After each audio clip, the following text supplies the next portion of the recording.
Om Shanti. Good morning प्यारे मीठे भाइयों बहनों, प्यारे बच्चों। आज कौन सा डे है? रविवार। आज कहाँ गई थी? सेंटर। कौन सा सेंटर? ब्रह्मा कुमारी। एड्रेस? जगजीवन नगर, धनबाद। मेन सेंटर है धनबाद का। आज हम लोग गए थे क्लास के लिए, लेकिन क्लास कितने बजे पहुंची थी? लेट हो गया था। लेट क्यों की? क्यों हुआ लेट? सुबह कितने बजे उठना चाहिए? 5। अमृत वेला के लिए कितना बजे उठना चाहिए? 3। उठती है? ऐसे थोड़ी होगा उठ के सो गई फिर बाबा गुड मॉर्निंग बोल के सो गई, ऐसे होगा अमृत वेला? तो जो सोवत है वो खोवत है ना। तो हमको अर्ली मॉर्निंग उठना है। कहा भी गया अर्ली मॉर्निंग जो पढ़ाई करते हैं ना वो जल्दी दिमाग में घुसता है, बोला गया ना। तो सुबह सुबह उठ के पढ़ना चाहिए, बुद्धि खुलता है उस समय। ठीक है, बाबा को याद। कल की मुरली से जो 2 शब्द थे वो है अमरलोक मृत्युलोक, है ना। बाबा आकर के हम बच्चों को कहाँ ले जा रहे हैं? मृत्युलोक से अमरलोक में ले जा रहे हैं। तो हम लोग को दैवी गुण धारण करना है, देवता बनना, देवी देवता बनने का पुरुषार्थ करना है ना। तो क्या होगा? अमरलोक में चले जाएंगे। अमरनाथ बाबा अमरपुरी में ले जाने के लिए हम बच्चों को अमर कथा सुना रहे हैं, अमर बना रहे हैं। अमर का मतलब ये नहीं होता है कि मरेंगे ही नहीं। अमर का मतलब होता है आत्मा रूपी बैटरी फुल चार्ज हो जाएगी ना, एक रस अवस्था हो जाएगी। कल की मुरली में बाबा ने कहा कि बच्चे, पुराने भक्तों को बाबा आए हैं भक्ति का फल देने। भक्ति का फल है क्या है? ज्ञान, जिससे तुम्हारी सदगति होती है। बाबा कल क्या बोले कि कई बच्चे चलते चलते है ना अपने आप ही पैर में कुल्हाड़ी मार लेते हैं। क्यों ऐसा क्या करते हैं कि बच्चे अपने पैर में खुद ही कुल्हाड़ी मार लेते हैं? अपना भाग्य खराब कर लेते हैं। यही बाबा की दिनचर्या को फॉलो नहीं करते हैं तो अपना पैर में खुद ही कुल्हाड़ी मारे ना। कौन आया आज सवेरे सवेरे? गीत भी बजा। और बाबा ने कहा बच्चे ये अमूल्य जीवन है, इसमें पढ़ाने वाले टीचर का बहुत बहुत रिगार्ड रखना है। पढ़ाई में अच्छा होशियार बन सर्विस में लगना है। अपने ऊपर आप ही रहम करना है। अपने आप को सुधारने के लिए सिविलाइज्ड बनना है। अपने कैरेक्टर सुधारने, मनुष्य को देवता बनाने की सेवा में लग जाना है। कल बाबा ने हम बच्चों को एक्सरसाइज तो डॉक्टर सिखाते हैं, लेकिन बाबा ने हमको कौन सा एक्सरसाइज सिखाया? आत्मा का, रूहानी एक्सरसाइज। उससे क्या होगा? कितना भी हलचल का वातावरण होगा परेशान नहीं होंगे, गुस्सा नहीं करेंगे, टेंशन नहीं लेंगे, शुद्ध पवित्र रहेंगे, अच्छा बोलेंगे, अच्छा खाएंगे, अच्छा सुनेंगे, अच्छा सोचेंगे, अच्छा देखेंगे और खुद भी शक्तिशाली रहेंगे, दूसरों को भी शक्तिशाली बना ले देंगे, है ना। आज हम लोग को चार्ट मिला है दुर्गा पूजा में, स्पेशल चार्ट आज कल से शुरू होगा। कल से कलश स्थापना है ना। कल से हम लोग को अमृत वेला सम्मान लेना है। मैं देवी हूँ, मैं देवता हूँ, मैं पवित्र आत्मा हूँ। 4 से 4:45 एकदम उठ करके बाबा की याद में, तो 10 नंबर मिल जाएगा। दूसरा, बाबा मेरा सर्वश्रेष्ठ टीचर है, मैं उनकी आज्ञाकारी वफादारी स्टूडेंट हूँ। तो हमको समय पर क्लास में पहुँचना है, 1 सेकंड का भी लेट नहीं। टाइम से, योग चालू होने से पहले क्लास में बैठ आपस में बातचीत नहीं करना है, जोर से ना बोलना है ना हंसना है, व्यर्थ की बातें ना सुनना है ना सुनाना है। एक दूसरे के साथ प्यार से मुस्कुरा करके बातें करनी है। भोग स्वीकार बाबा की याद में करना है, लाइन से जाना, आपस में बिल्कुल बातचीत नहीं करना है। जो बाबा की सेवा मिले उसमें सदा हाजी करना है। जी बाबा, पूरे महीने में एक आत्मा का कनेक्शन बाबा के साथ जोड़ देना है। और रात को सोते समय क्या करते हैं? चार्ट भर के, ये नहीं कि जाके चुपचाप पढ़ते पढ़ते सो गए और फिर वहाँ जाके सो गए। गुड नाइट बाबा भी नहीं बोले, नहीं। प्यारे बाप दादा को गुड नाइट करके चार्ट भर कर विश्राम करना है बाबा की गोद में, तब 10 नंबर देना है, नहीं तो 10 नंबर नहीं मिलेगा।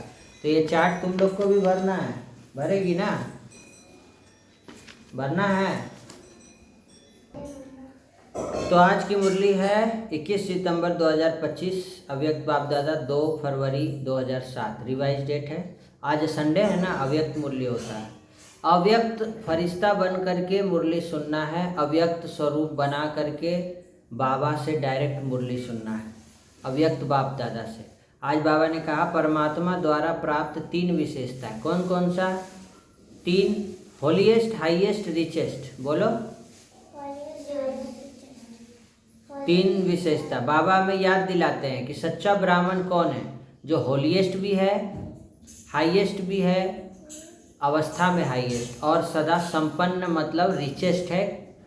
किस चीज़ से? गुणों से, शक्तियों से। और ये सबसे जो रिचेस्ट होता है ना, उसको स्थूल धन अपने आप आता है। समझ में आया? ज़्यादा मेहनत नहीं करना पड़ता है। साइंटिफिक आज की मुरली का रहस्य भी हम लोग जानेंगे कि हमें बाबा के बच्चे कैसे होने चाहिए। पवित्र, ऊंचाई और संपन्नता तीनों होना चाहिए। ये है भगवान के बच्चों की पहचान। तो भगवान के बच्चे जिसका मन बुद्धि कैसा होना चाहिए? शांत और साफ होना चाहिए। उससे क्या होगा? ब्रेन में एनर्जी, पॉजिटिव एनर्जी फैलेगी। उससे क्या होगा? ब्रेन स्वस्थ हो जाएगा, हेल्दी हो जाएगा। ठीक है? और ब्रेन से अच्छे केमिकल्स निकलेंगे, हेल्दी केमिकल्स, जो बैलेंस बनाएंगे, ब्रेन को अच्छा स्वस्थ रखेंगे, शांत रखेंगे। भगवान ने कहा कि बच्चे सच्ची पवित्रता, वो स्वप्न में भी अपवित्रता का नामो निशान ना हो, एकदम सब चीज़ से शुद्ध हो। अच्छा देखें, बोले, सुने, खाएं, पिए, बातचीत करें, अच्छे से मीठा बोलें, है ना। और सतयुग में आत्मा भी पवित्र बनती है तो शरीर भी पवित्र बन जाता है ना। दोनों पवित्र ही रहता है। जब मन स्ट्रेस फ्री है तो बॉडी का न्यूरो इम्यून सिस्टम स्ट्रॉन्ग हो जाता है, डिजीज फ्री बॉडी हो जाती है। ये साइंटिफिक रहस्य है जो हमें वृंदा दीदी भी बताती है कि हमारा जो बॉडी है वो डिजीज फ्री होता है। साइंटिफिक लॉजिक बताती है, हर मुरली के पॉइंट का एक एक लॉजिक है। अगर आपको इसका हर मुरली के पॉइंट का साइंटिफिक लॉजिक चाहिए तो आप यूट्यूब चैनल बीके वृंदा लिखेंगे और वहाँ जाके उनको सब्सक्राइब कर लेंगे। वो रोज़ मुरली का मनन चिंतन करके साइंटिफिक रहस्य बताती हैं हर चीज़ का। आज बाबा ने कहा बच्चे तुम रिचेस्ट इन दी वर्ल्ड नहीं, रिचेस्ट इन दी कल्प हो। बताओ, पूरे कल्प में तुम्हें कोई चीज़ की कमी नहीं होती। तो हमें रोज़ याद करना है, हमें सहज योगी बन याद की शक्ति से खजाना जमा करते जाना है। खजाना जमा मतलब बैटरी चार्ज होता चला जाएगा, गुण और शक्तियाँ बढ़ती चली जाएंगी और हम लोग क्या करेंगे? एक रस अवस्था, एवर रेडी अवस्था, अचल अडोल अवस्था, ये सब अवस्थाएं को प्राप्त करेंगे। आज बाबा ने बिंदी लगाने के लिए भी कहा है, 3 बिंदी लगाएंगे। 3 बिंदी का अर्थ भी बाबा हम बच्चों को बताते हैं। बच्चे आत्मा बिंदी, बाबा बिंदी और ड्रामा बिंदी, मतलब हर प्रॉब्लम में डॉट लगा दो तो ब्रेन ओवर थिंकिंग नहीं करेगा और ओवर थिंकिंग से ब्रेन मुक्त हो जाएगा। ओवर थिंकिंग करता है ना, बहुत ज़्यादा ब्रेन चलने लगता है, नींद नहीं आती है, तो उससे क्या होगा? मन में संकल्प को डॉट बिंदी लगा दो। मैं आत्मा बिंदी, बाबा बिंदी और ड्रामा बिंदी। समझ में आया? संगम का समय बहुत श्रेष्ठ से श्रेष्ठ समय है, इसका 1 सेकंड भी बर्बाद नहीं होना चाहिए, ये भी बाबा ने कहा। उसके लिए बाबा ने निरंतर योगी बनने के लिए बिंदी का अभ्यास बताया और भी बताया। बाबा ने कहा जब भी दिन भर में अभ्यास करो, मैं और मेरा बाबा। क्या करो? मैं और मेरा बाबा। मैं आत्मा, मेरा बाबा। मेरा बाबा। मैं कौन? आत्मा। कौन सी आत्मा? मैं एक श्रेष्ठ आत्मा हूँ। क्यों? क्योंकि बाबा ने चुना है। श्रेष्ठ बुद्धिमान आत्मा हो तो पढ़ाई लिखाई में तेज होना चाहिए ना, अच्छे से पढ़ाई लिखाई में मन लगा के पढ़ना चाहिए ना। सुबह सुबह अमृत वेला उठ करके, जल्दी उठ करके पढ़ना चाहिए ना, तब ना बुद्धि तेज होगा। और बाबा ने कहा इसका अभ्यास दिन भर करो। मैं आत्मा, मेरा बाबा। मेरा सिर्फ बाबा है और कोई भी चीज़ में मेरा लगाने का दरकार नहीं है, वो मेरा है ही नहीं, विनाशी है। ये एक्सरसाइज करते जाना। आज बाबा खुशी के बारे में भी बोले, डेली दिल खुश मिठाई खाना है, एकदम खुश रहना है। खुशी सबसे बड़ा खजाना है, इसको कभी भी गंवाना, प्यार से रहना है। हाँ, कभी गंवाना नहीं है, सदा खुश रहना है। लड़ाई झगड़ा नहीं करो। लड़ाई झगड़ा करने से जो है ना, खुशी क्या हो जाता है? गायब हो जाता है, एकदम मुंह बन जाता है। माया आ जाती है माया आ जाती है। हाँ, अंदर से। माया निगल जाती है मगरमच्छ बन करके। माया है ना, डंक मार देती है सांप बन करके। अंदर से माया घुस जाती है। अंदर माया घुस जाती है। इसीलिए सदा खुश रहना है और खुशी बांटना है। दिलखुश मिठाई भी खाना है और दूसरों को भी दिलखुश मिठाई खिलाना है। सदा उड़ते और उड़ाते रहो। बाबा ने ये भी कहा कि सब खुद भी उमंग उत्साह में रहो और दूसरों को भी उमंग उत्साह दिलाना है। बाबा ने आज स्लोगन बहुत अच्छा बताया, होली हंस बन अवगुण रूपी कंकड़ छोड़, अच्छाई रूपी मोती चुगते चलो। तुमको दो चीज, हंस और बगुला में यही अंतर है। बगुला क्या करता है ना, कचड़ा भी खा लेता है, लेकिन हंस क्या करता है, चुन के अच्छी चीजें खाता है। तो बाबा भी कहते हैं ना, दुनिया में बहुत सारा चीज है जो है ना, इधर उधर का मत सुनो। बाबा जो सुनाते हैं, श्रीमत देते हैं, सिर्फ वही सुन करके वही बुद्धि में धारण। मोबाइल में तो बहुत सारा चीज देखते रहते हैं, वो सब मत देखो। बाबा की याद में बाबा का ज्ञान सुनो, मुरली सुनो। समझ में आया? और आज बाबा ने कहा खुद भी संतुष्ट रहो, दूसरों को भी संतुष्ट करें, तब जमा होता है, जमा का खाता पॉजिटिव जमा होता है, दुआएं जमा होती है। ऐसा काम करो जो सामने वाला तुमसे नाराज ना हो, खुश हो। समझा?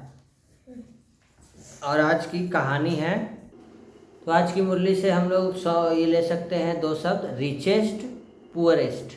क्या लेंगे? Richest poorest. ठीक है। तो आज बाबा बोले तुम सब बच्चे कल में क्या हो, रिचेस्ट हो। तो इसका हम लोग सम्मान लेंगे। सुनेंगे कहानी, जीवन की डोर। एक संत थे जो एक छोटे आश्रम का संचालन करते थे। एक दिन पास के ही रास्ते से एक राहगीर को पकड़ करके अंदर ले आए और शिष्यों के सामने उससे प्रश्न किया कि यदि तुम्हें सोने की असरफियों की एक थैली रास्ते में पड़ी मिल जाए तो तुम क्या करोगे? बोलो क्या करेगी? अगर रास्ते में एक झोला सोना का इतना बड़ा मान लो झोला का पैसा भरा हुआ मिल जाए तो तुम क्या करेगी? उठाएंगे थोड़ी, नहीं उठाएगी। क्या करेगी? तो साइड में रख देंगे। साइड में रख देगी। क्या करेगी? पैसा को क्या करेगी? तो वह आदमी क्या बोला सुनो। वह आदमी बोला कि मैं तत्क्षण उसके मालिक का पता लगाकर उसे वापस कर दूंगा, मैंने उसको दे दूंगा जिसका होगा, अन्यथा राजकोष में जमा करा दूंगा। अगर वो नहीं मिलता है तो राजकोष में राजा को दे दूंगा, राजा अपना फंड में जमा कर देगा, उससे गरीबों का कल्याण हो जाएगा। तो संत हंसे और राहगीर को विदा करके शिष्यों से बोले कि ये आदमी मूर्ख है। शिष्य बड़े हैरान कि गुरुजी क्या कह रहे हैं, इस आदमी ने ठीक ही तो कहा, तथा सभी को यह सिखाया गया है कि ऐसे किसी पराई वस्तु को ग्रहण नहीं करना चाहिए। थोड़ी देर बाद फिर संत किसी दूसरे को अंदर ले आए और उससे भी वही प्रश्न दोहरा दिया। उस दूसरे राहगीर ने उत्तर दिया कि क्या मुझे निरा मूर्ख समझ रखा है क्या, जो कि स्वर्ण मुद्राएं पड़ी मिले और मैं लौटाने के लिए मालिक को खोजता फिरूं? तुमने मुझे क्या समझा है, मैं नहीं रखूंगा क्या? वह राहगीर तब जब चला गया तब संत ने कहा ये व्यक्ति शैतान है। तो शिष्य बड़े हैरान हुए कि पहला मूर्ख और दूसरा शैतान, फिर गुरुजी चाहते क्या हैं? अब की बार संत तीसरे राहगीर को पकड़कर अंदर ले आए और वही प्रश्न दोहराया। तो उस राहगीर ने बड़ी सज्जनता से ये उत्तर दिया कि महाराज अभी तो कुछ कहना बड़ा मुश्किल है, इस चांडाल मन का क्या भरोसा, कब धोखा दे जाए, एक क्षण की खबर नहीं। यदि परमात्मा की कृपा रही और सद्बुद्धि बनी रही तो लौटा दूंगा। संत बोले ये आदमी ही सच्चा है, इसने अपनी डोर परमात्मा को सौंप रखी है। ऐसे व्यक्तियों द्वारा कभी भी गलत निर्णय नहीं होता है। ज्येष्ठ पांडव सूर्य पुत्र कर्ण तो कर्म धर्म का ज्ञाता था। क्या कारण था कि वह अपने छोटे भाई अर्जुन से हार गया, जबकि कर्म और धर्म दोनों में वह अर्जुन से श्रेष्ठ था? कारण था कि अर्जुन ने तो अपने घर से निकलने से पहले ही अपने जीवन रथ की डोर किसको सौंप दी थी? भगवान श्री कृष्ण के हाथ में दे दी थी। तो भाइयों बहनों, इस कहानी से क्या सीख मिलता है, कमेंट करके ज़रूर बताइएगा। अपना प्रश्न भी कमेंट में लिखिएगा, हम लोग अगले वीडियो में उसको ले भी सकते हैं। हमें भी इसी प्रकार अपने मन तथा जीवन की डोर गुरु परमात्मा के हाथ में दे देनी चाहिए। ये हमको इस कहानी से सीख मिला है। क्या सीख मिला है? क्या करना चाहिए? जो प्राप्त है पर्याप्त है, जिसका मन मस्त है उसके पास समस्त है। और आज का कोटेशन भी है, संपत्ति एवं स्वास्थ्य से भी अधिक मूल्यवान मन की शांति है। तो इस वीडियो में इतना ही। 2 शब्द याद रखेंगे आज की मुरली से और उस पर मनन चिंतन भी करेंगे, है ना। 2 शब्द क्या है?